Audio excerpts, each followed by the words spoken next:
Hi students, आप सभी का स्वागत है हमारे यूट्यूब चैनल AJIS एकेडमी पर। आज का हमारा टॉपिक है कोलाइडल सॉल्यूशन। बट टॉपिक पर जाने से पहले स्टूडेंट्स प्लीज़ हमारे चैनल को आप सब्सक्राइब कीजिए और यदि वीडियो आपको पसंद आता है तो लाइक कीजिए, कमेंट कीजिए। चलिए, तो आज का हमारा टॉपिक है कोलाइडल विलयन। कोलाइडल विलयन ये भी एक तरह का सॉल्यूशन ही होता है, ठीक है। अभी तक हमने जो पढ़ा था वो ट्रू सॉल्यूशन था। ओके, मैं एक बार आपको एक्सप्लेन कर देता हूँ कि ये सॉल्यूशन जो था हमारे तीन टाइप्स के हम मेजर टाइप बोल सकते हैं। वैसे तो हमने कई टाइप के सॉल्यूशन पढ़े हैं, ठीक है। तो एक होता है ट्रू सॉल्यूशन, दूसरा है हमारा कोलॉइडल सॉल्यूशन और तीसरा आएगा सस्पेंशन, ठीक है। ट्रू सॉल्यूशन वास्तविक विलयन, कोलाइडल सॉल्यूशन कोलाइडी विलयन और सस्पेंशन का मतलब होता है निलंबन, ठीक है। तो अब यहाँ पर हम पढ़ने वाले हैं ट्रू सॉल्यूशंस के बारे में। हमने सब कुछ पढ़ चुके हैं, ठीक है।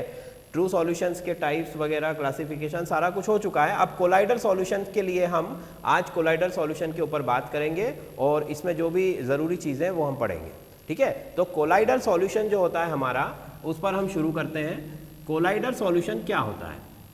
पहली चीज तो देखिए, कोलाइडल सॉल्यूशन भी एक तरह का सॉल्यूशन ही है। अब इसमें और ट्रू सॉल्यूशन में डिफरेंस क्या होता है, ठीक है। तो ये सारा कुछ जो डिफरेंस है ये साइज ऑफ पार्टिकल्स का डिफरेंस है। ओके, मान लीजिए कि अगर मैं यहाँ पर आपको डिफरेंस के थ्रू समझाता हूँ। ये मैंने एक कॉलम बनाया ट्रू सॉल्यूशन का, दूसरा कॉलम में बनाता हूँ कोलाइडल सॉल्यूशन का और तीसरा मैं बनाता हूं यहां पर सस्पेंशन।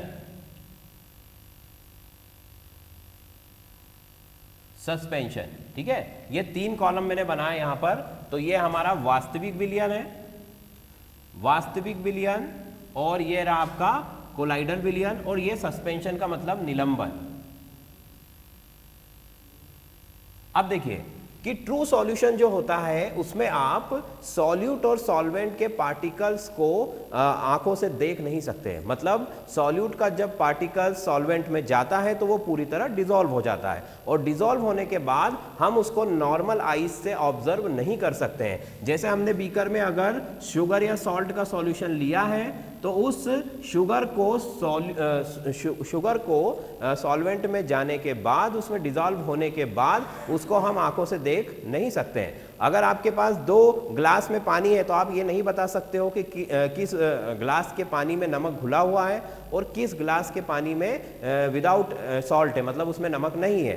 तो कहने का मतलब कि यहाँ पर जो सॉल्यूट के पार्टिकल्स हैं उनका जो साइज है बहुत छोटा होता है, इन्हें माइक्रोस्कोप से भी देखा नहीं जा सकता है, ठीक है। तो हम यहाँ पर क्या लिख सकते हैं कि नॉट सीन बाय माइक्रोस्कोप, मतलब माइक्रोस्कोप से भी आप इसको नहीं देख सकते हैं। अब कोलाइडल की बात करें तो कोलाइडल सॉल्यूशन जो होता है वो आपका माइक्रोस्कोप से देखा जा सकता है। कोलाइडल सॉल्यूशंस के जो पार्टिकल्स होते हैं, जो उसका साइज होता है वो ट्रू सॉल्यूशन के पार्टिकल के जो साइज है उससे थोड़ा सा रेंज में ज़्यादा होता है, ठीक है। तो ये थोड़ा सा बड़े पार्टिकल्स होते हैं इसके पास, इसीलिए इसको हम माइक्रोस्कोप से देख सकते हैं। इसे हम नॉर्मल आईज से देख नहीं सकते हैं, सामान्य आंखों द्वारा इसे देखा नहीं जा सकता, बट माइक्रोस्कोप के द्वारा इसको देखा जा सकता है। तो हम यहाँ लिख सकते हैं कि ये क्या कर सकता है, ये seen by microscope, under the microscope आप इसकी स्टडी कर सकते हैं, ठीक है। क्योंकि जब माइक्रोस्कोप की डिस्कवरी हुई उसी के बाद ये सारी स्टेट्स का हमें पता चला है। अदरवाइज तो हमें केवल जो ट्रू सॉल्यूशन था उसी के बारे में पता था। अगर आप नॉर्मल आईज से देखोगे तो कोलाइडल सॉल्यूशन भी ट्रू सॉल्यूशन ही दिखेगा, ठीक है। नॉर्मल आईज से हम कोलाइडल सॉल्यूशन को के पार्टिकल्स को ऑब्जर्व या देख नहीं सकते हैं, ठीक। चलिए, फिर सस्पेंशन मतलब निलंबन की बात करें तो इसके पार्टिकल्स का साइज कोलाइडल के पार्टिकल के साइज से भी बड़ा होता है, ठीक है। मतलब आप इसको नॉर्मल आईज से देख सकते हो, तो सीन बाय नॉर्मल आईज, ठीक है। तो यहां पर मेजर जो डिफरेंस निकल के आ रहा है वो क्या आ रहा है कि इन तीनों सॉल्यूशंस के जो कणों का, जो विलयन के कणों का मतलब विलेय के कणों का जो आकार है वो अलग अलग है। इसके साइज जो है, इसका जो साइज है पार्टिकल्स का, ये सबसे छोटा है, सबसे बिल्कुल स्मॉल साइज है, इसीलिए आप इसे ना माइक्रोस्कोप से देख सकते हैं और ना आंखों से देख सकते हैं। ठीक, कोलाइडल सॉल्यूशन के जो पार्टिकल्स होते हैं वो इसके कंपैरिजन में थोड़े बड़े होते हैं, इसीलिए आप इनको माइक्रोस्कोप से देख सकते हो। और निलंबन का जो है आपका सस्पेंशन जो होता है, इसमें तो आप नॉर्मल आइज से भी देख सकते हो, इतने बड़े इसके पार्टिकल्स होते हैं। ठीक, अब बात करें कि कितने बड़े, इनका साइज क्या होता है। तो देखिए, जो ट्रू सॉल्यूशन है इसके पार्टिकल्स का जो साइज का जो रेंज होता है वो होता है 0.1 नैनोमीटर टू 1 नैनोमीटर, मतलब लेस देन 1 ही होता है ये हमेशा। तो 0.1 से 1 नैनोमीटर तक की इनकी रेंज होती है इन पार्टिकल्स के साइज की, जो कि माइक्रोस्कोप के अंडर में रखकर भी आप उसको नहीं देख सकते हैं। कोलाइडल पार्टिकल्स जो है, इसके जो पार्टिकल्स है, इसका साइज जो होता है ये 1 नैनोमीटर टू 1000 नैनोमीटर। ठीक है, मतलब 1 नैनोमीटर से 1000 नैनोमीटर के बीच में कोलाइडल पार्टिकल्स का साइज होता है, कोलाइडल पार्टिकल्स का आकार होता है। ठीक, और सस्पेंशन का जो है वो क्या होता है, ये होता है मोर देन, किससे भी बड़ा होता है, ये 1000 नैनोमीटर से भी बड़ा होता है। तो 1000 नैनोमीटर से भी बड़ा होता है, इसीलिए हम इसके पार्टिकल्स को क्या कर सकते हैं।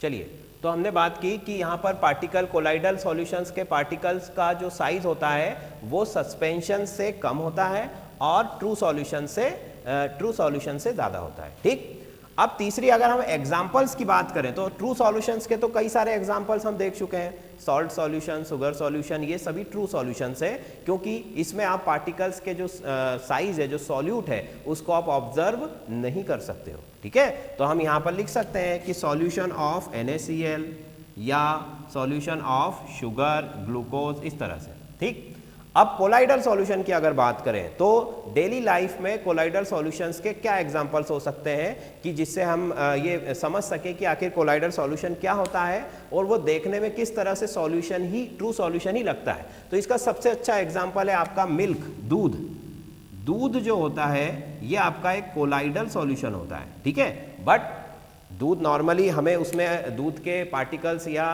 किसी भी अलग तरह के पार्टिकल्स हम उसमें ऑब्जर्व नहीं कर सकते। क्यों? क्योंकि वहां पर तो सब कुछ हमको एक जैसा ही दिखाई देता है, क्योंकि कोलाइडल पार्टिकल के साइज का जो रेंज है वो केवल कहां पर दिख सकता है, माइक्रोस्कोप के अंदर। अगर आप दूध को माइक्रोस्कोप के नीचे स्टडी करते हैं, उसे देखते हैं, तभी आप उसके अलग अलग पार्टिकल्स को वहां पर देख सकते हैं। ठीक है, अदरवाइज आप नहीं देख सकते। तो सबसे अच्छा एग्जाम्पल है मिल्क, दूध। फिर दूसरा एग्जाम्पल हम ले सकते हैं पेंट, जो हम पेंट करते हैं घरों में, वो पेंट भी क्या है, एक तरह का कोलाइडल सॉल्यूशन है। ठीक है, तो पेंट में भी कई तरह की चीज़ों, 2 फेसेस को मिला करके और फिर पेंट बनाया जाता है। और दूध में भी कई तरह की चीज़ें होती है, वही फैट होता है, थोड़ा सा प्रोटीन भी होता है, ठीक है, आपका कार्बोहाइड्रेट्स भी होते हैं, और भी कई तरह की चीज़ें होती है। तो पेंट हो गया, मिल्क हो गया, ये सब आपके कोलाइडल सॉल्यूशंस के एग्जाम्पल्स हैं। फिर इसके बाद अगर हम बात करें सस्पेंशन का एग्जाम्पल क्या हो सकता है। सस्पेंशन का एग्जाम्पल आप ऐसा कोई भी एग्जाम्पल ले सकते हो जहां पर सॉल्यूट जो है सॉल्वेंट में डालने के बाद वहां पर बॉटम में जाकर सेटल हो रहा है। जैसे आपने पानी में रेत डाल दी, ठीक है, सैंड को आपने पानी में डाला, तो सैंड क्या पानी में डिसॉल्व होगी? नहीं होगी, वो जाकर उसके बॉटम में सेटल डाउन हो जाएगी। बॉटम में सेटल डाउन जैसे ही आपकी सैंड जो है बॉटल में जाकर सेटल डाउन हो जाएगी। ठीक, तो इसको बोला जाता है सस्पेंशन। जब तक आप उस सैंड को स्टिर करोगे, उसको हिलाओगे, तो आपको ऐसा लगेगा कि जो सैंड पार्टिकल्स है वो वाटर में डिस्पर्स्ड है, मतलब फैले हुए हैं। बट जैसे ही आपने उसको स्टिर करना बंद किया तो सैंड के सारे पार्टिकल्स कहाँ चले जाएंगे? नीचे सेटल डाउन हो जाएंगे। तो इस तरह का जो आपका इमिसिबल है, आप यूँ कह सकते हैं कि जो डिसॉल्व नहीं होता है, उसका जब हम सॉल्यूशन बनाते हैं तो उसको बोला जाता है सस्पेंशन। ठीक है, तो यहाँ पर सैंड का हो सकता है, कोई भी आप जो आपका सिल्वर या गोल्ड का जो आपका जेल बनते हैं वो हो सकते हैं। ठीक है, इस तरह से आपका ऐसा कोई भी एग्जांपल यहाँ हो सकता है जहाँ सॉल्यूट और सॉल्वेंट डिसॉल्व ना हो रहे हो। फाइन, चलिए, तो अब हमने बात की तीनों सॉल्यूशंस के एग्जाम्पल्स भी देख लिए। अब यहाँ पर हम फटाफट इसका एक स्क्रीनशॉट ले लीजिए, फिर हम आगे चलते हैं।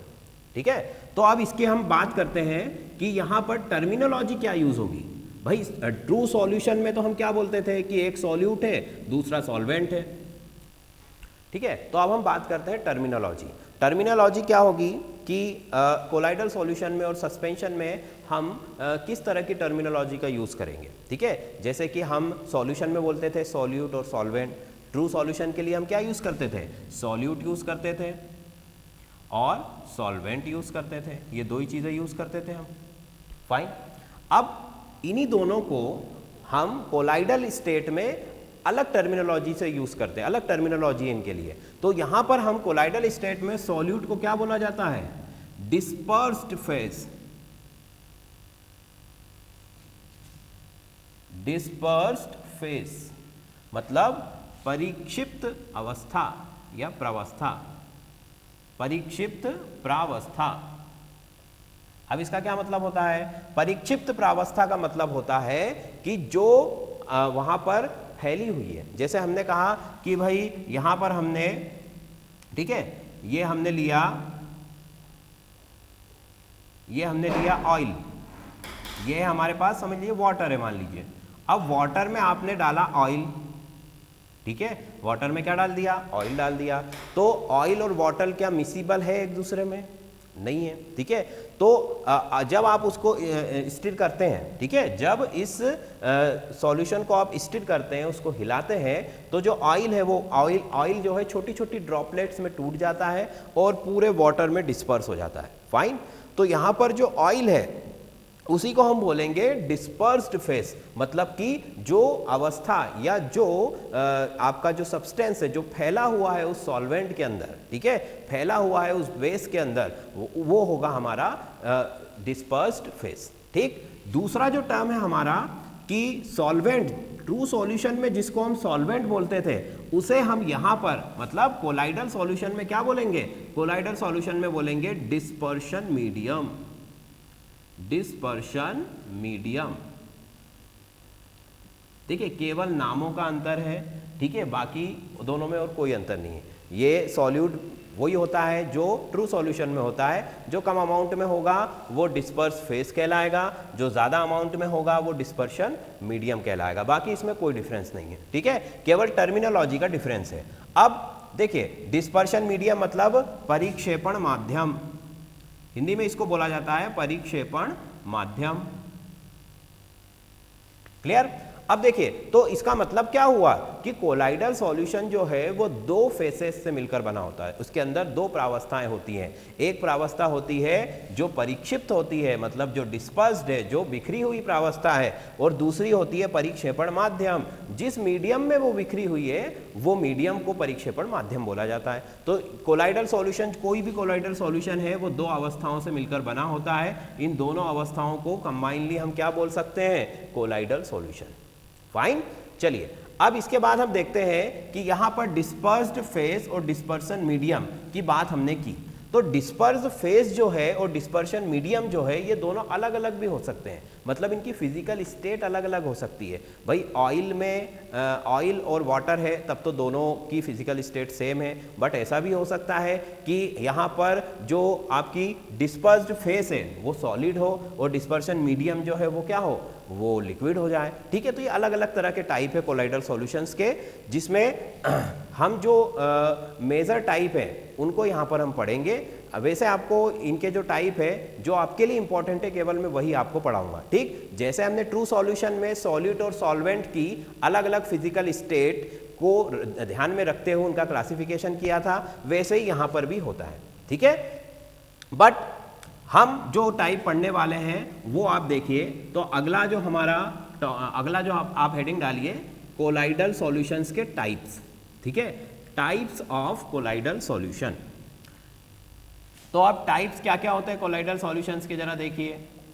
कोलाइडल सॉल्यूशन जो है हमारा ये बेसिकली हम दो टाइप्स के मान सकते हैं। ठीक है, एक होता है लायोफिलिक, ये हमने लिख दिया लायोफिलिक, लायोफिलिक, और दूसरा होता है lyophobic.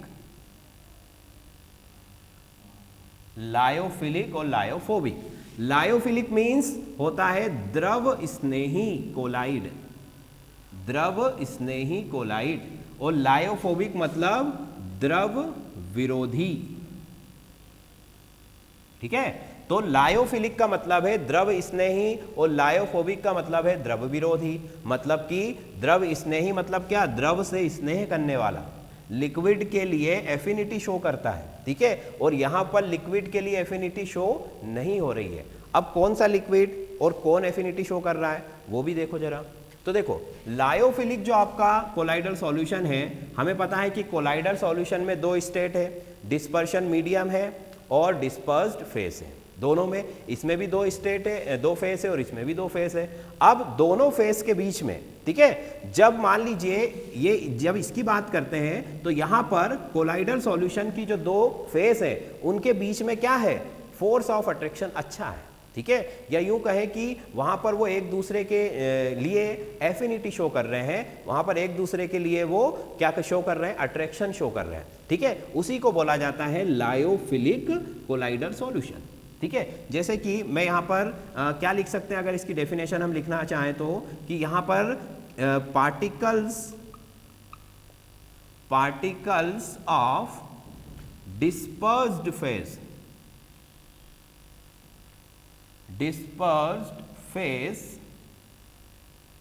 have affinity for dispersion medium,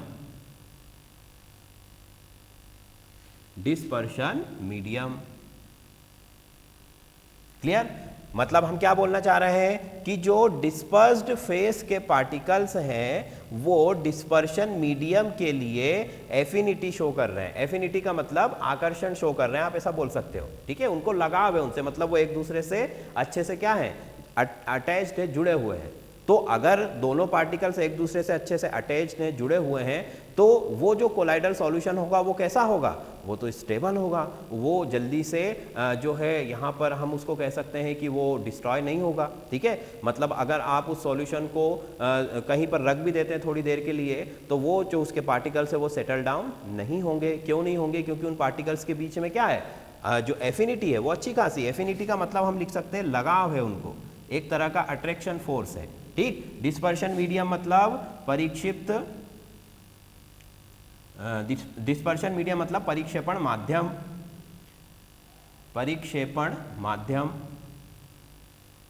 और डिस्पर्स फेस मतलब परिक्षिप्त अवस्था, ठीक है। तो यहां पर हमने कहा कि भाई ऐसे कोलाइडल सॉल्यूशन जिसमें डिस्पर्स्ड फेस के पार्टिकल्स एफिनिटी शो कर रहे हैं डिस्पर्शन मीडियम के लिए, वो हमारे हो गए लायोफिलिक कोलाइडल सॉल्यूशन, ठीक है। लायोफिलिक कोलाइडल सॉल्यूशन, इसका एग्जांपल आप क्या दे सकते हैं, इसका एग्जांपल हम दे सकते हैं जैसे मिल्क है, हमारा दूध है, तो दूध के जो पार्टिकल्स हैं, दूध को अगर हम रख भी दें थोड़ी देर के लिए, तो क्या दूध के पार्टिकल्स नीचे जम जाते हैं, नहीं जमते हैं। मतलब कि वो एक परमानेंट कोलाइडल सॉल्यूशन है, आप उसको डिस्ट्रॉय नहीं कर सकते हो, ठीक है। एक टाइम ड्यूरेशन के बाद तो हर चीज़ डिस्ट्रॉय हो ही जाती है, बट ऐसा नहीं है कि आपने उसको रखा थोड़ी देर बाद उसके पार्टिकल सेटल डाउन हो गए, ठीक है। तो वो एक तरह का लायोफिलिक है, उसके अंदर क्या है, लायोफिलिक क्वालिटी है। अब दूसरी बात करें लायोफोबिक। लायोफोबिक का मतलब क्या होगा, लायोफोबिक का मतलब इसका जस्ट अपोजिट, ठीक है। मतलब कि particles of dispersed phase have no affinity for dispersion medium. मतलब यहां पर जो डिस्पर्स्ड फेस के परिक्षिप्त अवस्था के कण हैं, पार्टिकल्स हैं, वो परिक्षेपण माध्यम के कणों के प्रति कोई भी लगाव या कोई भी आकर्षण का बल प्रदर्शित नहीं कर रहे हैं, ठीक है। तो उसको हम बोलेंगे लायोफोबिक, मतलब द्रव विरोधी कोलाइड, ठीक। अब इसमें एग्जाम्पल हम क्या दे सकते हैं, कोई भी एग्जाम्पल आप दे सकते हो। जैसे अभी मैंने बताया कि जो गोल्ड और सिल्वर के सॉल्यूशन है, ठीक है, तो सिल्वर और गोल्ड का जो भी सॉल्यूशन है आपका, वो एक तरह से लायोफोबिक ही होगा, क्योंकि वहाँ पर जब तक अगर आपने उसके अंदर, ठीक है, मतलब यहाँ पर हम एक और टर्म आता है जिसको हम बोलते हैं इमल्सिफायर बोला जाता है वैसे तो, ठीक है, बट वो आपके सिलेबस में नहीं है, ठीक है। तो हम बोल सकते हैं कि गोल्ड का जो सॉल्यूशन है वो बिना किसी अदर सब्सटेंस की हेल्प के, ठीक है, वो अदर सब्सटेंस क्या है, अदर सब्सटेंस ऐसे सब्सटेंस जो कोलाइडल सॉल्यूशंस को के पार्टिकल्स को सेटल डाउन नहीं होने देते हैं, ठीक है, उनको बोला जाता है एजेंट्स होते हैं वो कुछ अलग अलग तरह के। तो उन एजेंट्स की मदद के बिना, उन सब्सटेंस की, उन केमिकल्स की मदद के बिना गोल्ड का सॉल्यूशन या सिल्वर का सॉल्यूशन जो है वो स्थायित्व प्राप्त नहीं करता है, मतलब वो परमानेंट नहीं होता है, वो थोड़ी देर में सेटल डाउन हो जाएगा और इसीलिए उसको बोला जाता है लायोफोबिक। भाई उसका जो डिस्पर्शन मीडियम है उसके लिए उसको कोई लगाव नहीं है, जैसे ही आपने उसको स्टिर करना बंद किया वो सारे पार्टिकल्स नीचे जाके क्या हो जाएंगे, सेटल डाउन। जैसे हमने रेत के केस में देखा था, तो रेत के केस में अगर रेत को के पार्टिकल्स को आप इतना छोटा कर दें कि वो कोलाइडल की रेंज में आ जाए और फिर उस पार्टिकल्स को आप पानी में डाल दो, तो वो किस तरह का सॉल्यूशन बनेगा, लायोफोबिक, क्योंकि वहां पर वो वाटर के लिए कोई एफिनिटी शो नहीं कर रहे हैं।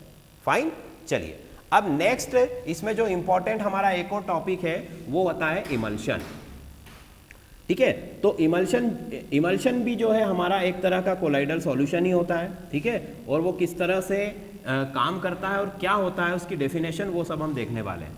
तो ये देखिए अब हम अगला पढ़ने वाले हैं इमल्शन।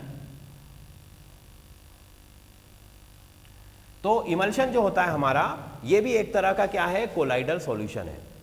इमल्शन भी कोलाइडल सॉल्यूशन है, ठीक है, बट अब इसको हम अलग से क्यों पढ़ रहे हैं भाई, इसमें ऐसी क्या खासियत है। तो इमल्शन जो होता है एक बहुत ही कॉमन प्रिपरेशन होता है जो कि हमारी डेली लाइफ में भी बहुत यूजफुल होता है। कई तरह के कॉस्मेटिक्स इमल्शन के फॉर्म में बनाए जाते हैं, कई तरह की मेडिसिन्स जो है वो भी इमल्शन के फॉर्म में बनाई जाती हैं, चाहे कोल्ड क्रीम हो, आपकी समर में यूज़ आने वाली क्रीम हो, ये सारा कुछ ये इमल्शन ही होता है, ठीक है। तो इसलिए हम इसको यहाँ पर पढ़ रहे हैं। तो इमल्शन जो है इसकी पहली जो आप खासियत बोल सकते हो, पहला तो ये कोलाइडल सॉल्यूशन है ही, दूसरी इसकी प्रॉपर्टी हम बोल सकते हैं कि इमल्शन में, ठीक है, दोनों फेज जो होती है, बोथ फेसेस, मतलब कौन कौन सी फेज होती है, डिस्पर्शन मीडियम और डिस्पर्स्ड फेज, ये दोनों जो फेज होती है ये दोनों कैसी होती हैं, बोथ फेज आर लिक्विड। चलिए तो अब इमल्शन के बारे में हम देखते हैं। तो इमल्शन भी एक तरह का कोलाइडल सॉल्यूशन है, ठीक है, और इसमें फर्स्ट प्रॉपर्टी या इसका पहला जो गुणधर्म है वो क्या होता है कि इसमें दोनों फेसेस लिक्विड होती हैं, ठीक है, मतलब आपका जो है वो डिस्पर्शन मीडियम भी लिक्विड है, ठीक है, डिस्पर्शन मीडियम जो है वो भी कैसा होगा, लिक्विड होगा, और डिस्पर्स्ड फेस जो है, डिस्पर्स्ड फेस जो है वो भी कैसी है, लिक्विड है। दोनों ही चीजें लिक्विड है, मतलब यहां पर सॉल्यूट और सॉल्वेंट दोनों कैसे हैं, लिक्विड है, द्रव अवस्था में, ठीक है।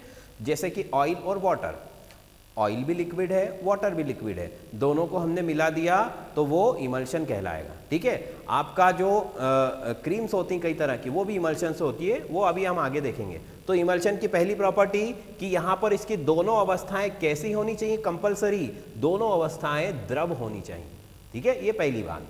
दूसरी बात कि इमल्शन जो होता है आपका, इमल्शन की दोनों अवस्थाएं द्रव होनी चाहिए, पहली चीज। इमल्शन भी एक तरह का कोलाइडल सॉल्यूशन ही होता है, ठीक है। अब इमल्शन जो है यहाँ पर दो प्रकार का होता है, दो प्रकार के इमल्शन हम पढ़ेंगे।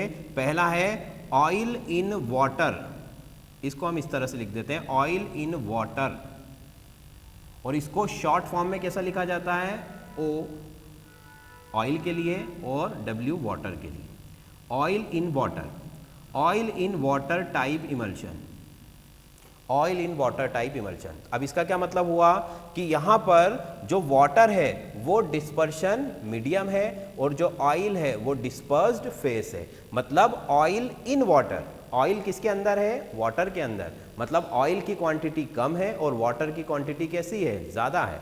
तो वाटर की क्वांटिटी ज्यादा है और ऑयल की क्वांटिटी कम है, इसीलिए हम इसको oil in water type emulsion बोलते हैं। इसका एग्जाम्पल जो है, हम कई तरह के एग्जाम्पल हम यहाँ पर देख सकते हैं। जैसे हमारा इसका सबसे अच्छा एग्जाम्पल होता है फेस क्रीम, जो हम फेस पर नॉर्मली कोई भी क्रीम यूज करते हैं, वो फेस क्रीम जो होती है वो oil in water type emulsion का एग्जाम्पल होती है, ठीक है। तो अगर इमल्शन जो प्रिपरेशन है हमारी, अगर वो हमारे नॉलेज में नहीं होती तो क्या फेस क्रीम बनाना पॉसिबल होता? क्या नहीं होता। ठीक है, इसीलिए यहाँ पर हमने कहा कि इमल्शन हमारी डेली लाइफ में भी बहुत ज़रूरी होता है। तो oil in water type emulsion मतलब कि जहाँ पर ऑयल डिस्पर्स है वाटर के अंदर और उसको इस तरह से लिखा जाता है, और कभी आप ध्यान से देखोगे तो आपका जो क्रीम का जो शैशे या उसका जो ट्यूब होता है उसके ऊपर इस तरह से लिखा हुआ मिलेगा आपको। ठीक है, इस तरह से आपको ऑयल इन वाटर टाइप जो उसका जो मैंने शॉर्ट फॉर्म में बताया वो लिखा हुआ मिलेगा। ठीक, तो वो होता है oil in water type emulsion. दूसरा इसके अंदर होता है वाटर इन ऑयल, इसको हम लिखते हैं W और O, इस तरह से लिखा जाता है। दूसरा है वाटर इन ऑयल, मतलब यहां पर ऑयल की क्वांटिटी ज्यादा है और वाटर की क्वांटिटी कम है, मतलब वाटर किसके अंदर डिस्पर्स है? ऑयल के अंदर। तो और इसका एग्जांपल हम क्या लिख सकते हैं? इसका एग्जांपल, सबसे अच्छा एग्जांपल होता है कोल्ड क्रीम। कोल्ड क्रीम जो है आपकी, ये सबसे अच्छा एग्जांपल है वाटर इन ऑयल टाइप के इमल्शन का। हम देखते हैं कि कोल्ड क्रीम जितनी भी होती है बहुत ही ऑयली होती है। ठीक है, चाहे वो आपकी बोरोप्लस हो या कोई दूसरी हो, तो वो ऑयली होती है। क्यों? क्योंकि वहाँ पर ऑयल का अमाउंट ज़्यादा है और वहाँ पर वाटर का अमाउंट कम है, तो इसीलिए उसको बोला जाता है water in oil type emulsion. ठीक, तो ये हो गया इमल्शन। इसके मैंने आपको शॉर्ट में इसकी जो है डेफिनेशन भी बता दी और इसके जो टाइप्स है वो भी बता दिए। ठीक, अब हमारा नेक्स्ट जो टॉपिक है उसकी तरफ चलते हैं। चलिए, अब नेक्स्ट है हमारा प्रॉपर्टीज ऑफ कोलाइडल सॉल्यूशन।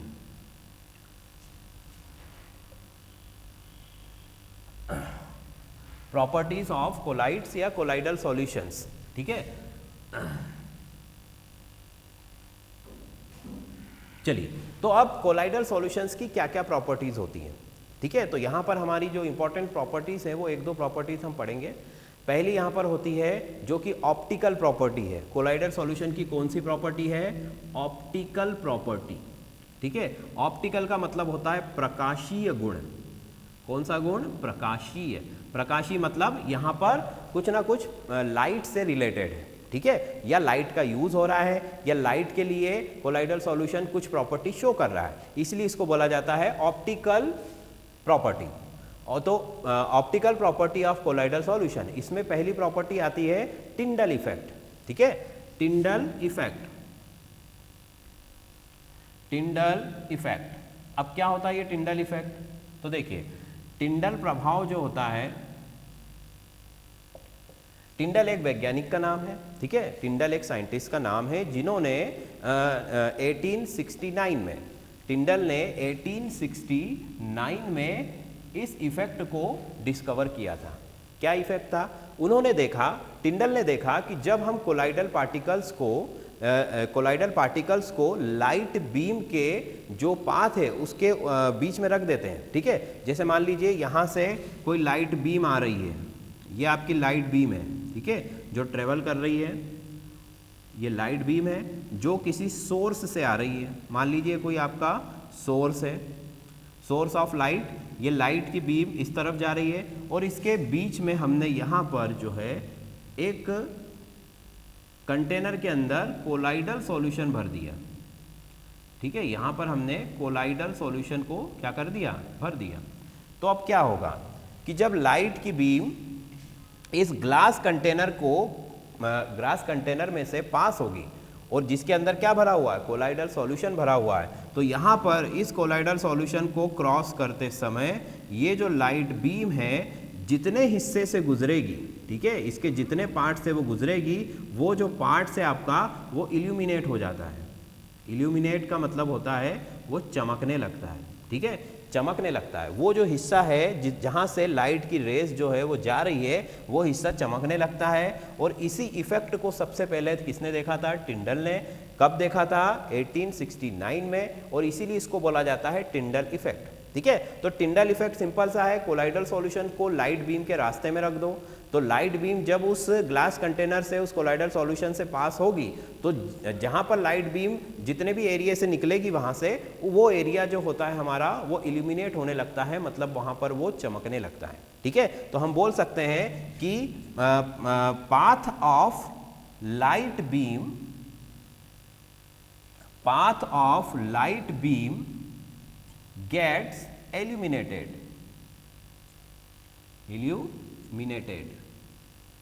मतलब जो आपकी लाइट बीम है उसका जो रास्ता है, रास्ता कौन सा, जो इसके अंदर है, बीकर के अंदर है, वो जो रास्ता है, जो पाथ है, वो कैसा होने लगता है, चमकने लगता है, एल्यूमिनेटेड होने लगता है, मतलब चमकने लगता है। और इसी इफेक्ट को हम कहते हैं टिंडल इफेक्ट। फाइन, ये सिंपल सा इफेक्ट है और इसको याद रखना इसलिए ज़रूरी है क्योंकि ये बहुत ही इंपॉर्टेंट क्वालिटी है, इंपॉर्टेंट प्रॉपर्टी है कोलाइडल सॉल्यूशंस की। टिंडल ने इस इफेक्ट को डिस्कवर किया था, इसलिए उन्हीं के नाम पर इसको टिंडल इफेक्ट बोला जाता है और इसका जो ईयर है वो 1869 होता है। क्लियर। इसके अंदर दूसरी प्रॉपर्टी जो है हमारी, दूसरी प्रॉपर्टी आती है टिंडल इफेक्ट के बाद, ब्राउनियर मूवमेंट। टिंडल इफेक्ट के बाद दूसरी प्रॉपर्टी है ब्राउनियर मूवमेंट, ब्राउनियर मोशन या ब्राउनियर मूवमेंट। ठीक, तो ये जो है मैकेनिकल प्रॉपर्टी है। ब्राउनियर मूवमेंट कौन सी प्रॉपर्टी है, मैकेनिकल। जैसे टिंडल इफेक्ट जो है वो ऑप्टिकल है, लाइट से रिलेटेड है, बट ब्राउनियर मूवमेंट कैसी है, मैकेनिकल। मैकेनिकल का मतलब यहाँ पर हम उसके मोशन की बात कर रहे हैं, कोलाइडल पार्टिकल्स के मोशन की बात कर रहे हैं। उसके नाम में ही लिखा है ब्राउनियर मोशन, मतलब यहाँ पर कोलाइडल पार्टिकल्स के मोशन के ऊपर हम बात करने वाले हैं। तो ये क्या होता है कि रॉबर्ट ब्राउन नाम के एक साइंटिस्ट थे, ठीक है, जिन्होंने कोलाइडल पार्टिकल्स की स्टडी कर रहे थे, कोलाइडल सॉल्यूशंस की। रॉबर्ट ब्राउन ने कोलाइडल सॉल्यूशंस की स्टडी करते समय ये देखा कि अंडर द माइक्रोस्कोप, अभी हमने कहा कि कोलाइडल सॉल्यूशंस को हम कहाँ देख सकते हैं, सिर्फ माइक्रोस्कोप के नीचे, अंडर द माइक्रोस्कोप। ठीक है, इसीलिए वो जब कोलाइडल सॉल्यूशंस को अंडर द माइक्रोस्कोप स्टडी कर रहे थे तो उन्होंने ये देखा कि जो कोलाइडल सॉल्यूशंस के पार्टिकल्स हैं वो कंटिन्यूअसली जिग-जैग मोशन करते रहते हैं, मतलब टेढ़ी मेढ़ी गति करते रहते हैं। उनकी गति की दिशा निश्चित नहीं है परंतु गति निश्चित है। ठीक है, मान लीजिए एक कोलाइडल पार्टिकल यहाँ से चला, यहाँ पर दूसरे पार्टिकल से टकराया और इस तरफ मुड़ गया, फिर यहाँ तीसरे पार्टिकल से टकराया, इस तरफ मुड़ गया, फिर इधर मुड़ गया, इस तरह से वो जिग-जैग मोशन, मतलब टेढ़ी मेढ़ी गति करते हुए पाए गए। ठीक है, जब उन्होंने माइक्रोस्कोप में ऑब्जर्वेशन किया तो टेढ़ी मेढ़ी गति करते हुए पाए गए और इसी गति को बोला जाता है ब्राउनियर मोशन। तो ये आपका कोलाइडल सॉल्यूशन की मैकेनिकल प्रॉपर्टी है। अब इसको किसने सबसे पहले देखा था बेटा, तो रॉबर्ट ब्राउन ने। रॉबर्ट ब्राउन ने कब देखा था, ये 1827 में। ठीक है, रॉबर्ट ब्राउन ने 1827 में इसे देखा था। अब इसको अगर हम लिखना चाहें एक लाइन में तो कैसे लिख सकते हैं कि हम यहां पर लिख सकते हैं कि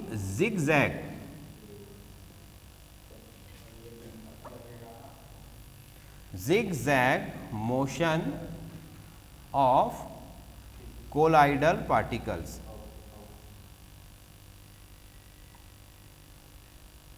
इसके आगे आप कंटिन्यूअस भी जोड़ सकते हैं, हम कंटिन्यूअस जिग-जैग मोशन, क्योंकि ये कंटिन्यूअस होता है, ये रुकता नहीं है। एक से दूसरे पार्टिकल से टकराया, अपनी एनर्जी उसको दी, उसकी कुछ एनर्जी ली और इस तरह से ये मोशन चलता ही रहता है। ठीक है, तो zigzag motion of colloidal particles, colloidal कणों की टेढ़ी मेढ़ी गति, इसी को बोला जाता है ब्राउनियर मोशन, ब्राउनी गति। क्लियर। और ये केवल कहां पर देख सकते हो आप, अंडर द माइक्रोस्कोप। फाइन, तो कोलाइडल सॉल्यूशंस की दो प्रॉपर्टी हमने पढ़ी, पहली ऑप्टिकल प्रॉपर्टी जो कि टिंडल इफेक्ट है और दूसरी है ब्राउनियर मोशन जो कि कौन सा इफेक्ट है, जो मैकेनिकल प्रॉपर्टी है। क्लियर। चलिए अब नेक्स्ट है हमारा, नेक्स्ट हम बात करेंगे, तो यहां पर हम बात करेंगे सेपरेशन मेथड्स। ठीक है, अब हम बात करने वाले हैं सेपरेशन मेथड। देखिए, हमने पढ़ा ट्रू सॉल्यूशन, हमने पढ़ा कोलाइडल सॉल्यूशन, हमने पढ़ा सस्पेंशन, हमने पढ़ा इमल्शन, सारी चीज़ें पढ़ ली। ठीक है, अब सॉल्यूशंस को किस तरह से बनाया जाता है ये तो हमने पढ़ लिया, बट बनने के बाद अगर हमें उन्हें सेपरेट करना, भाई जैसे आपने सॉल्ट का सॉल्यूशन बनाया, अब सॉल्यूशन को बना लिया, उसके बाद बनाने के बाद हम चाह रहे हैं कि उस जो वाटर है जिसमें नमक डिजॉल्व है उसको हम वापस निकालना चाहते हैं। ठीक है, उसको हम पानी और नमक को वापस अलग करना चाहते हैं, तो उसके लिए हम क्या करेंगे, सेपरेशन मेथड्स यूज करेंगे कि इनको सेपरेट करने की। भाई आपके ट्रू सॉल्यूशंस को सेपरेट करने की भी कुछ मेथड है, कोलाइडल सॉल्यूशन को सेपरेट करने की भी कुछ मेथड है और सस्पेंशन को सेपरेट करने की भी कुछ मेथड है। सस्पेंशन तो वैसे ही सेपरेट ही होता है, ठीक है, बट फिर भी उसकी कुछ नॉर्मल जो है मैकेनिकल मेथड्स हैं। तो सबसे ज़्यादा जो मेथड इंपॉर्टेंट है वो आपकी कोलाइडल सॉल्यूशंस की मेथड इंपॉर्टेंट है, क्योंकि कोलाइडल सॉल्यूशंस जो होता है और ट्रू सॉल्यूशन, इन दोनों को हमें सेपरेट करने की 2-3 मेथड्स हम यहाँ पर पढ़ेंगे, ठीक है। तो पहले हम उन सारी मेथड्स के नाम लिख लेते हैं, फिर उनको एक एक करके हम डिस्कस करेंगे। तो पहली मेथड जो है हमारी वो होती है अल्ट्रा फिल्ट्रेशन। अल्ट्रा फिल्ट्रेशन ये पहली मेथड है, ठीक। और इस मेथड से हम ट्रू सॉल्यूशंस को सेपरेट कर सकते हैं। अल्ट्रा फिल्ट्रेशन को बोला जाता है अति सूक्ष्म छनन। अति सूक्ष्म छनन, क्लियर। दूसरी मेथड जो हम पढ़ेंगे वो होगी सब्लिमेशन। सब्लिमेशन मतलब ऊर्ध्वपातन। ऊर्ध्वपातन दूसरी मेथड होगी, ठीक। तीसरी मेथड हम पढ़ेंगे डिस्टिलेशन।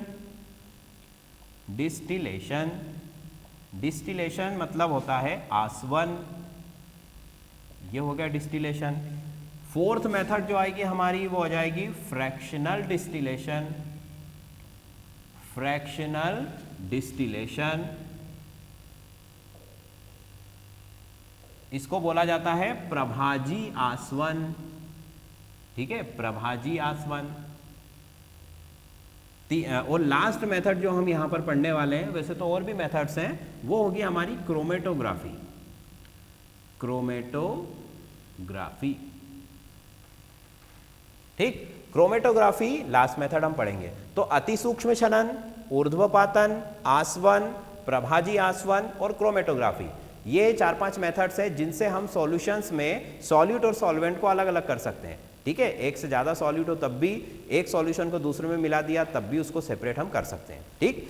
तो ये सेपरेशन मेथड्स है और ये भी बहुत इंपॉर्टेंट है। तो एक एक करके हम शुरू करते हैं। सबसे पहले हम बात करते हैं, इसका फटाफट एक स्क्रीनशॉट ले लीजिए ताकि आपको माइंड में रहे कि हम क्या पढ़ने वाले हैं, ठीक है। चलिए अब हम सबसे पहले बात करेंगे अति सूक्ष्म छनन की, अल्ट्रा फिल्ट्रेशन की। तो क्या होता है ये अल्ट्रा फिल्ट्रेशन?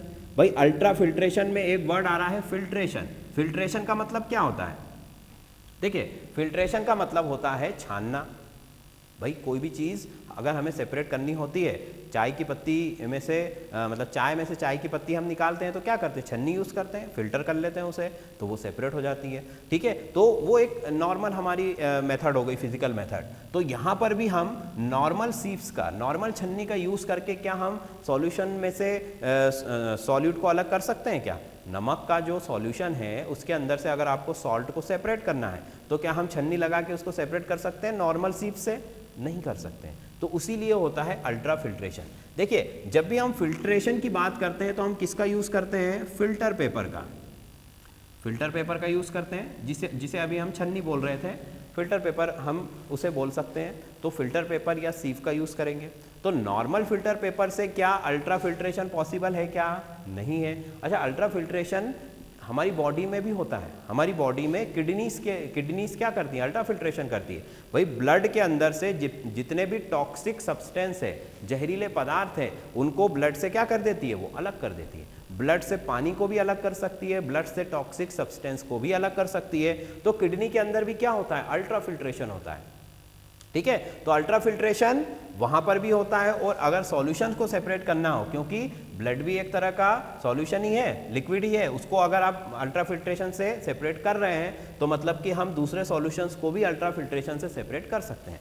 तो अब अल्ट्रा फिल्ट्रेशन के लिए सबसे ज़रूरी चीज़ क्या है? सबसे ज़रूरी चीज़ है वो जो उसका सीप्स है, ठीक है, जो उसकी छन्नी है वो हमको पहले बनानी पड़ेगी। तो बारीक से बारीक छन्नी हमें बनानी पड़ेगी, ठीक है।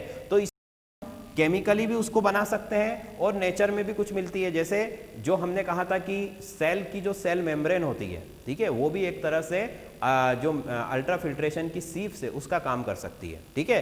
सेल मेम्ब्रेन हो या एनिमल्स की कोई भी स्टमक वगैरह की मेम्ब्रेन हो, वो भी एक तरह से सेमी परमेबल मेम्ब्रेन होती है जो कि अल्ट्रा फिल्ट्रेशन कर सकती है, ठीक है। हमारी स्किन भी है, वो भी अल्ट्रा फिल्ट्रेशन कर सकती है, ठीक है। अगर हम लैब में बनाना चाहें सीप्स को तो कैसे बनाएंगे?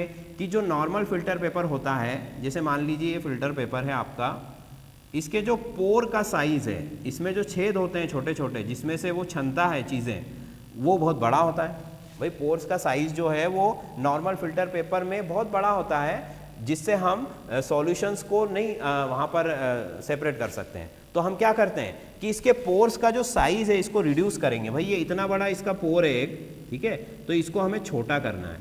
तो इसको छोटा करने के लिए हमें क्या करना पड़ेगा, इसको किसी दूसरी चीज़ से भरना पड़ेगा। ये देखिए, ये हमने इसको इतना छोटा कर दिया, अब ये इतनी सी छेद बचाओ, ये इतना बड़ा था पहले, अब इतना सा छेद बचा है, मतलब ये छोटा सा हो गया। इसका जो पोर का जो साइज है ये बहुत छोटा हो गया, इसीलिए ये अब क्या कर सकता है, अल्ट्रा फिल्ट्रेशन कर सकता है। तो पोर के साइज को रिड्यूस हम कैसे कर सकते हैं, तो फिल्टर पेपर के पोर के साइज को अगर आप रिड्यूस करोगे तो पोर का साइज रिड्यूस करने के लिए हम क्या यूज कर सकते हैं, जिलेटिन का यूज कर सकते हैं। किसका यूज कर सकते हैं, gelatin.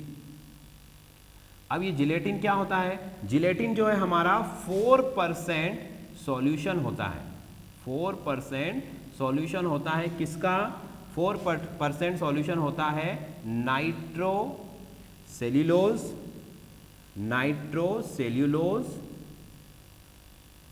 Plus alcohol and water, alcohol and ether.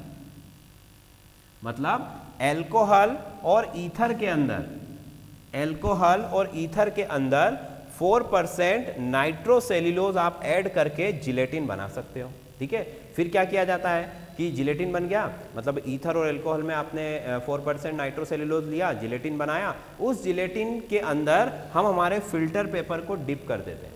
उस जिलेटिन के अंदर फिल्टर पेपर को क्या कर दिया जाता है, डिप कर दिया जाता है। तो जैसे ही वो डिप करता है तो ये जो जिलेटिन है ये इसके पोर्स में क्या हो जाती है, भर जाती है, और बहुत ही 90% उस पोर को वो बंद कर देती है, केवल 5 या 10% ही वो बचता है। तो इस तरह से जो हमारा पोर का साइज है फिल्टर पेपर के वो रिड्यूस हो जाता है, और इसीलिए वो सूटेबल हो जाता है अल्ट्रा फिल्ट्रेशन के लिए। फाइन। तो एक चीज इसमें याद रखनी कि हम जिलेटिन यूज कर रहे हैं जो कि 4% सॉल्यूशन है नाइट्रोसेल्यूलोज का। फाइन। अब ये होता कैसे है, देखो अल्ट्रा फिल्ट्रेशन के लिए हमें कोई ज़्यादा बड़ी असेंबली की ज़रूरत नहीं है, कोई मशीनरी नहीं चाहिए। सिंपल सा आपने कंटेनर लिया, उसमें यहाँ पर आपने अपना आपका फिल्टर पेपर लगा दिया जो कि हमने बनाया है, किससे, ये जिलेटिन से बनाया हुआ है। ये फिल्टर पेपर हमने यहाँ पर लगा दिया, ठीक। ऊपर से यहाँ से हमने सॉल्यूशन और ये एयर के लिए हमने एक जगह बना दी। नीचे यहाँ से आप कोई भी एक वॉल्व लेकर के अपने सॉल्यूशन को सेपरेट कर सकते हैं। तो ये रहा आपका फिल्टर पेपर, यहाँ ऊपर से आपने सॉल्यूशन डाला, कौन सा सॉल्यूशन, जिसको आपको जो है सेपरेट करना है, वो सॉल्यूशन को यहाँ पर डाल दिया। उसके बाद उस पर उसको प्रेशराइज्ड करना होता है, ठीक है, क्योंकि अगर वो नॉर्मल अपनी स्पीड से होगा तो बहुत टाइम लगेगा। तो हम क्या करते हैं, उसके ऊपर प्रेशर अप्लाई करते हैं, एयर प्रेशर अप्लाई कर सकते हैं या पिस्टन वगैरह से भी उसके ऊपर प्रेशर अप्लाई कर सकते हैं। तो जैसे ही इसके ऊपर प्रेशर अप्लाई होता है तो यहाँ से जो है सॉल्यूशन जो है यहाँ से धीरे धीरे बूंद बूंद करके टपकने लगता है और नीचे कंटेनर में जमा हो जाता है, जिसको हम क्या कर सकते हैं, सेपरेट कर लिया। भाई जैसे मान लीजिए यहाँ पर हमने NaCl का सॉल्यूशन डाला तो नमक तो ऊपर ही रह गया छन्नी के, और पानी कहाँ आ गया, नीचे आ गया। इस तरह से ये क्या हो गया, अल्ट्रा फिल्ट्रेशन। तो अल्ट्रा फिल्ट्रेशन में कोई भी ऐसा समझने लायक बड़ा कॉन्सेप्ट नहीं है, केवल इतना ध्यान रखना है कि जो फिल्टर पेपर वहाँ यूज़ कर रहे हैं वो कैसा है, उसके पोर के साइज को हमें रिड्यूस करना होगा, मतलब कि उसके पोर्स के अंदर हमको क्या भरनी पड़ेगी, जिलेटिन भरनी पड़ेगी। क्लियर। तो ये हो गई पहली मेथड जिसको हम अल्ट्रा फिल्ट्रेशन बोलते हैं। चलिए नेक्स्ट है हमारा ऊर्ध्वपातन। ऊर्ध्वपातन सब्लिमेशन, जो कि सॉल्यूशंस को या कोलाइडल सॉल्यूशंस को सेपरेट करने की एक अगली मेथड है। अब इसमें क्या होता है, तो देखिए हमें पता है कि कुछ सब्सटेंस ऐसे होते हैं जो कि क्या होते हैं, जो कि वोलेटाइल नेचर के होते हैं। ठीक है, वोलेटाइल नेचर मतलब क्या होता है, वोलेटाइल नेचर का मतलब होता है कि जिनकी हमें स्मेल आती है। जैसे मान लीजिए आपका पेट्रोल है, तो पेट्रोल की दूर से स्मेल आ जाती है, मतलब पेट्रोल क्या हो रहा है, एयर में अपने आप जो है वो, जिसको हम कहते हैं कि पेट्रोल उड़ रहा है। ठीक है, या कपूर को अगर हम कमरे में रख के छोड़ दें तो कपूर भी क्या हो जाएगा, उड़ जाएगा, क्योंकि वो वोलेटाइल नेचर का होता है। तो जो अपने आप, ठीक है, अपने आप जो है वो गैस में कन्वर्ट होकर के और उड़ जाते हैं, या उनका जो मास है वो धीरे धीरे कम होने लगता है, तो उनको हम बोलते हैं वोलेटाइल सब्सटेंस। और ये जो आपका सब्लिमेशन है ये उन्हीं तरह के सब्सटेंस को सेपरेट करने के लिए किया जाता है। ठीक है, मान लीजिए हमने कपूर, कैंपर और सॉल्ट इन दोनों का मिक्सचर लिया। ठीक है, अब आपके पास इन दोनों का मिक्सचर है, यहाँ पर आपके पास कपूर और सॉल्ट का मिक्सचर है। ये हमने यहाँ पर मान लीजिए मिक्सचर ले लिया। इस मिक्सचर के अंदर हमारे पास NaCl है और प्लस आपका जो है वो कैंपोर है, कपूर है। तो अब इन दोनों का मिक्सचर लिया, आपसे कहा गया कि इनको सेपरेट कीजिए। तो हम इनको सेपरेट कैसे करेंगे? हमें पता है कि जो हमारा कपूर है उसकी क्वालिटी होती है कि अगर आप उसको जलाएंगे, उसको गर्म करेंगे तो वो बिना लिक्विड में बदले सीधा क्या हो जाएगा? गैस में कन्वर्ट हो जाएगा। कपूर को जब जलाया जाता है तो क्या वो लिक्विड बनता है? भाई जैसे आइस है, उसको गर्म करेंगे तो वो पहले लिक्विड बनेगी, फिर उस लिक्विड को गर्म आप करते रहोगे तब जा करके वो वेपर बनेगा। बट यहाँ पर ऐसा नहीं है, यहाँ पर सीधा क्या हो रहा है? सॉलिड से डायरेक्ट किस में जा रहा है? लिक्विड में जा रहा है। सॉलिड से सीधा गैस में जा रहा है। मतलब जो आपके वोलेटाइल सब्सटेंस है वो डायरेक्ट सॉलिड से किस में जाते हैं? गैस में। ठीक है, अपने आप जाएंगे तो धीरे धीरे, अगर आपने उनको टेम्परेचर दे दिया तो उनका जो स्पीड है वो बढ़ जाएगा। ठीक है, वोलेटाइल नेचर जो है वो बढ़ जाएगा। तो NaCl और कैंफोर मतलब कपूर का जो मिक्सचर है उसमें से अगर आपको दोनों को सेपरेट करना है तो हमें क्या करना पड़ेगा? इन दोनों को आप एक फ्लास्क में लेकर के और इसको सैंड बाथ या वाटर बाथ में रख करके हमने इसको गर्म करना शुरू किया। ठीक है, ये लैंप लगा के हमने इसको गर्म करना शुरू किया। तो जैसे जैसे गर्म होगा तो क्या होगा कि कपूर जो है वेपर के फॉर्म में जो है भाप गैस बन के उड़ने लगेगा। ठीक है, तो उड़ने लगेगा तो उसको हम यहाँ पर ट्यूब्स के थ्रू उसको क्या कर सकते हैं? हम कलेक्ट कर सकते हैं, उसको सेपरेट कर सकते हैं अलग कंटेनर के अंदर। ठीक है, अलग कंटेनर के अंदर उसको हम सेपरेट कर सकते हैं। और चूंकि जो आपका सॉल्ट है वो तो आप उसको गर्म करोगे तब भी वेपर फॉर्म में कन्वर्ट नहीं होता है, इसीलिए वो सॉल्ट जो है हमारा वो इसी फ्लास्क में रह जाएगा। ठीक है, तो सॉल्ट हमारा इसी फ्लास्क में रह गया और कैंफोर हमारा कहाँ चला गया? वेपर के फॉर्म में, गैस के फॉर्म में कन्वर्ट होकर, और उसको हमने अलग एक कंटेनर में, अलग एक बीकर में या कोई भी आपका फ्लास्क है उसके अंदर आपने उसको कलेक्ट कर लिया। तो ये हो गई सेपरेशन मेथड। किसके लिए हो गई? ये ऊर्ध्वपातन विधि है। ये ऊर्ध्वपातन केवल उन्हीं चीज़ों का किया जा सकता है जिनमें ये नेचर होता है, जिनमें वोलेटाइल नेचर पाया जाता है।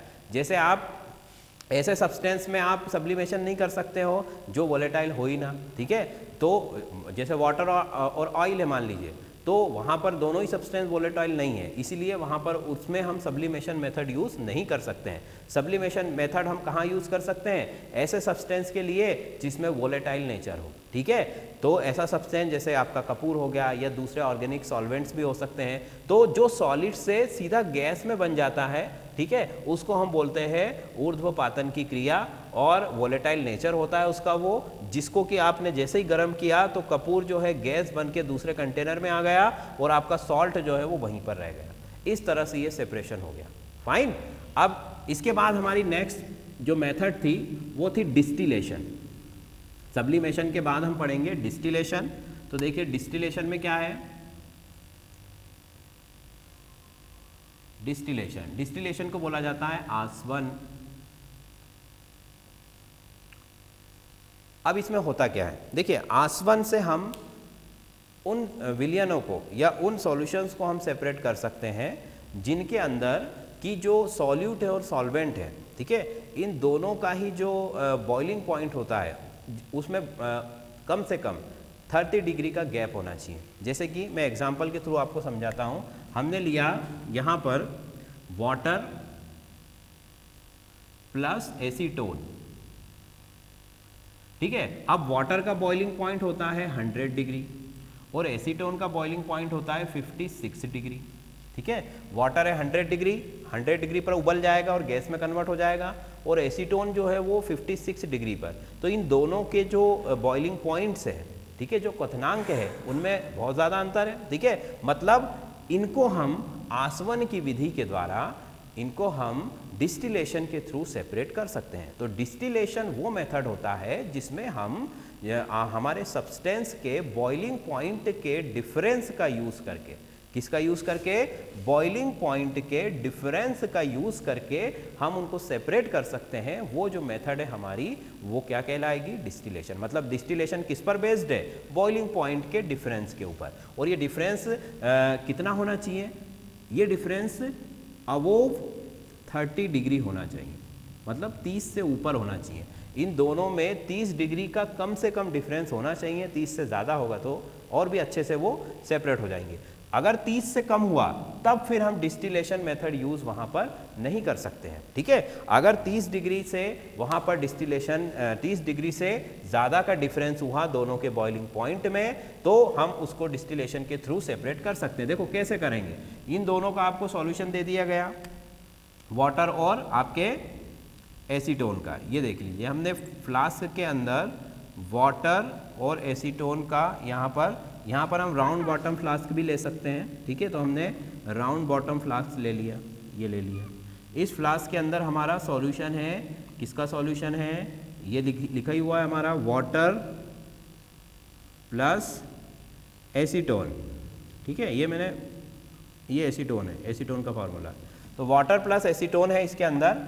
अब इसको जब आप गर्म करना शुरू करोगे, ठीक है, सैंड बाथ या वाटर बाथ में रख करके आपने इसको गर्म किया, तो अब सबसे पहले किसकी वेपर फॉर्म होगी, सबसे पहले एसीटोन की वेपर फॉर्म होगी, क्योंकि एसीटोन 56 डिग्री पे ही उबल जाएगा और वाटर तो 100 डिग्री पे उबलेगा। तो एसीटोन की वेपर सबसे पहले फॉर्म होगी। अब यहाँ पर हम क्या करते हैं, इस तरह से एक असेंबली लगा करके, ये देखिए, ये ट्यूब को हमने लगाया, इस तरह से एक ट्यूब जो कि अदर कंटेनर में जा रही है।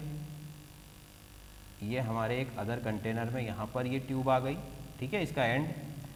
फिर इस ट्यूब को हमने, इस ट्यूब के चारों तरफ हमने कंडेंसर लगा दिए। कंडेंसर मतलब जहाँ से वाटर का फ्लो होता रहता है और वो ट्यूब ठंडी बनी रहती है। यहाँ पर वाटर अंदर आएगा और यहाँ से वाटर बाहर जाएगा, ठीक। और ट्यूब जो है ये इस पूरे कंडेंसर के अंदर से होकर जाती है, जिसकी वजह से जो वेपर यहाँ से निकल रही है वो ठंडी हो जाती है, और जैसे ही वो ठंडी होती है, कूल होती है, तो वो यहाँ पर वापस लिक्विड के फॉर्म में आकर के जो है वो जमा हो जाती है। मतलब कि आपका जो एसीटोन है वो यहाँ पर आ गया और वाटर जो है वो तो यहीं पर ही रहेगा। क्यों? क्योंकि वो तो 100 डिग्री पर बॉईल होगा और हमें तो एसीटोन की जो वेपर है वो 56 डिग्री पर ही मिल गई।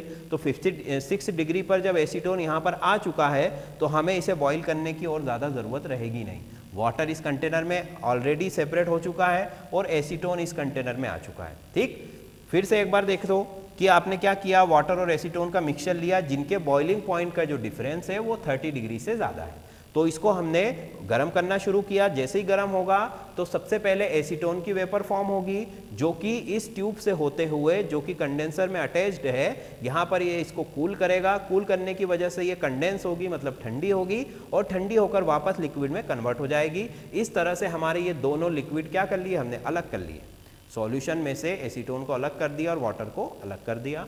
तो इस मेथड को बोला जाता है डिस्टिलेशन मेथड। क्लियर? चलो, अब इसके बाद अगर दूसरी कंडीशन की बात करें कि अगर दो लिक्विड हैं जिनका टेम्परेचर का जो डिफरेंस है, बॉइलिंग पॉइंट का जो डिफरेंस है वो 30 डिग्री से कम है, 30 डिग्री से क्या है, कम है, तो अब इनको अगर आपको अलग करना है तो आप डिस्टिलेशन यूज नहीं कर सकते हैं, आपको फ्रैक्शनल डिस्टिलेशन यूज करना पड़ेगा। ठीक है, तो अगली मेथड हमारी कौन सी है, मैं यहीं पर लिख देता हूं, फ्रैक्शनल डिस्टिलेशन। ठीक है, ये हो गई फ्रैक्शनल डिस्टिलेशन। फ्रैक्शनल डिस्टिलेशन में हमें ऐसे दो आपके लिक्विड्स चाहिए जिनके बॉइलिंग पॉइंट का जो डिफरेंस है वो कैसा है, 30 डिग्री से कम है। जैसे कि मान लीजिए एसीटोन है, हम ले लेते हैं मीथेनॉल, ये ले लिया मैंने मीथेनॉल। मीथेनॉल का बॉइलिंग पॉइंट जो है वो करीब करीब होता है 65 डिग्री।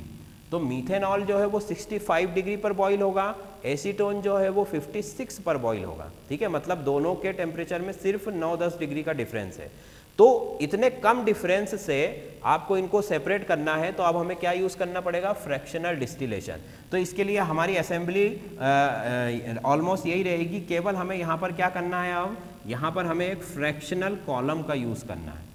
ठीक है, फ्रैक्शनल कॉलम का मतलब कि एक ग्लास का कॉलम है इस तरह से, जिसके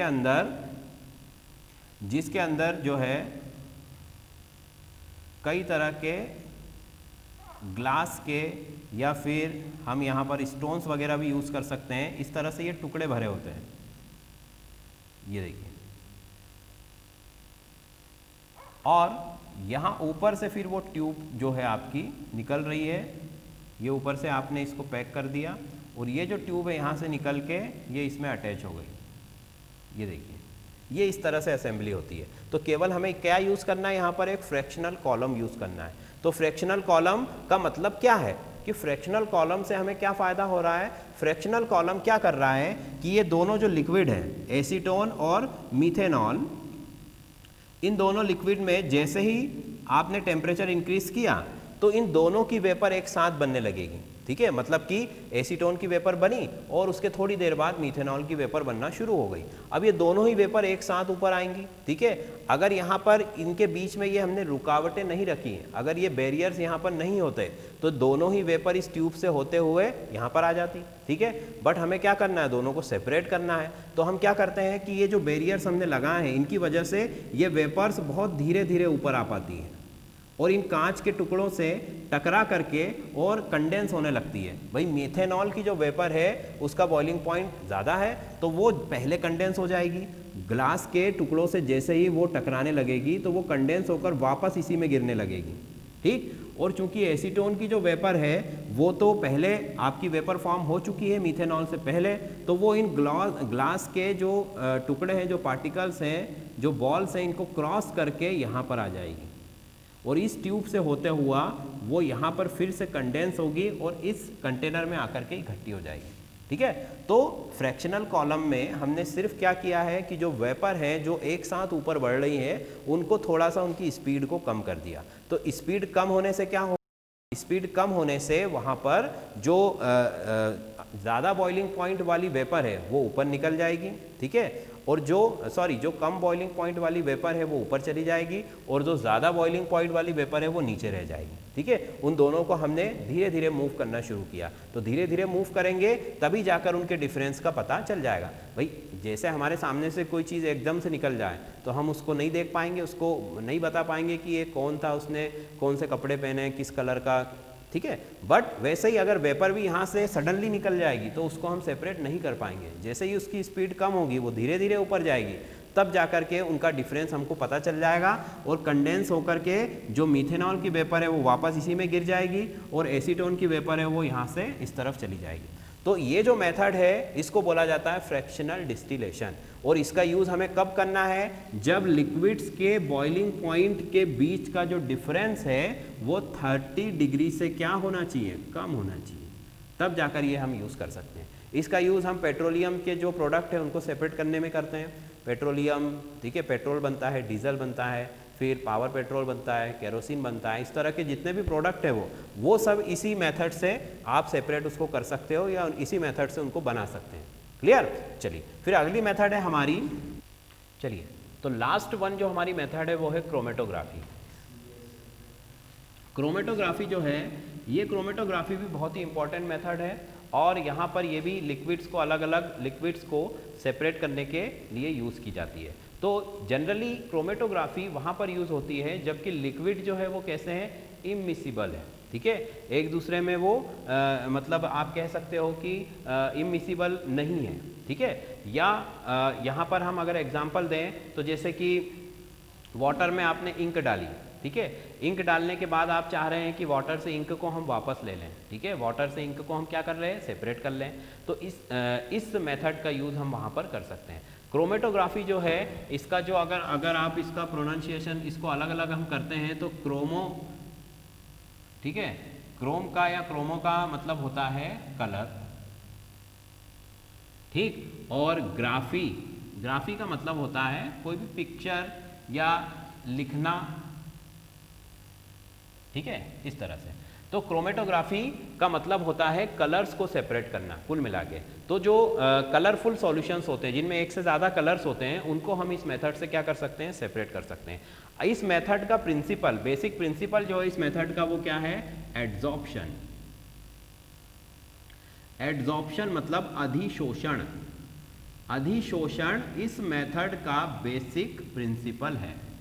ठीक है, क्या होता है ये अधिशोषण? अधिशोषण का मतलब होता है कि जब किसी सॉलिड के सरफेस पर कोई गैस या लिक्विड आकर के अटैच हो जाती है उसको बोला जाता है एड्सॉर्प्शन।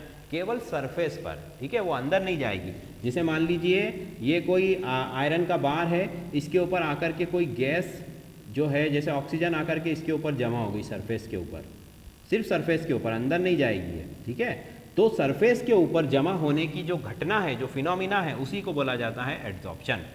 और आयरन में रस्टिंग ऑफ आयरन इसका एक बहुत ही अच्छा एग्जांपल है। तो क्रोमेटोग्राफी क्या होती है, कलर्स को सेपरेट करने की टेक्निक्स है, ठीक है। और कलर्स को सेपरेट करने की टेक्निक जो है ये किसके प्रिंसिपल पर काम करती है, एड्जॉर्प्शन के प्रिंसिपल पर।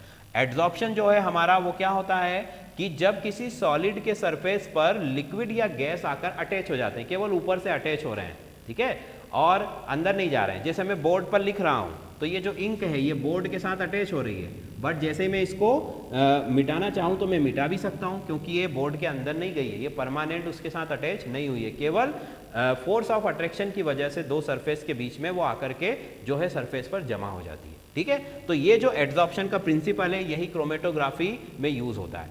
अब होती क्या है क्रोमेटोग्राफी, कैसे काम करती है, तो देखो मान लीजिए अभी मैंने एग्जांपल दिया कि हमारे पास इंक प्लस वाटर है, हमें इन दोनों को क्या करना है, सेपरेट करना है। तो अब इन दोनों को सेपरेट करने के लिए हम क्या करते हैं कि इस ये जो प्लेट है जिसके अंदर ये सॉल्यूशन है, इसके अंदर हम एक चौक को इस तरह से सीधा रख देते हैं। ये चौक को हमने रख दिया। अब क्या होगा कि चौक एक सॉलिड सरफेस है, तो उस सॉलिड सरफेस के ऊपर इंक भी जाकर के एड्जॉर्ब होने लगेगी और वाटर भी जाकर के एड्जॉर्ब होने लगेगी, ठीक है। बट दोनों का जो एड्जॉर्प्शन का रेट है वो अलग अलग होगा। भाई वाटर का एड्जॉर्प्शन का रेट ज़्यादा है, मतलब जैसे ही आपने चौक डाली तो वो पानी सोखने लगेगी, उसमें पानी ऊपर चढ़ने लगेगा। भाई चौक नीचे से गीली होना शुरू होगी, धीरे धीरे ऊपर तक गीली हो जाएगी, ठीक है। और फिर उसके पीछे पीछे इंक भी चौक के ऊपर चढ़ने लगेगी।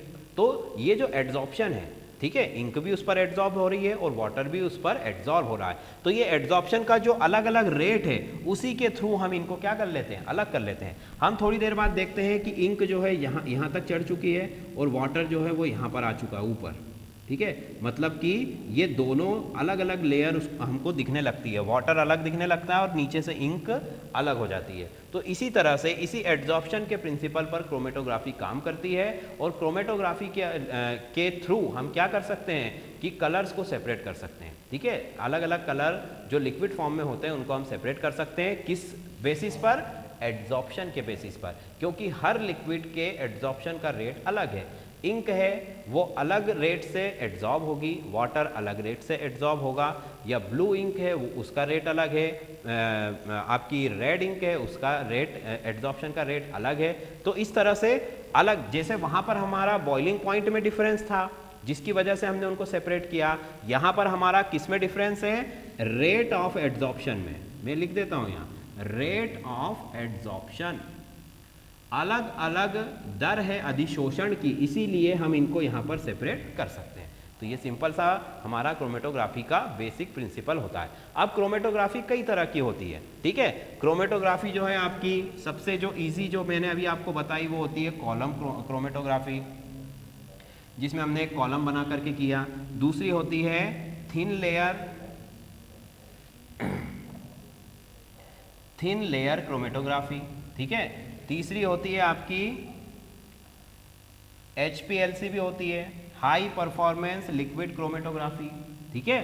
फिर column chromatography, thin layer, HPLC, ये 2-3 तरह की मेन जो इसके टाइप्स है क्रोमेटोग्राफी के, ये मैंने आपको बता दिए, ठीक है। तो ये सारी की सारी जो थी सेपरेशंस की मेथड थी।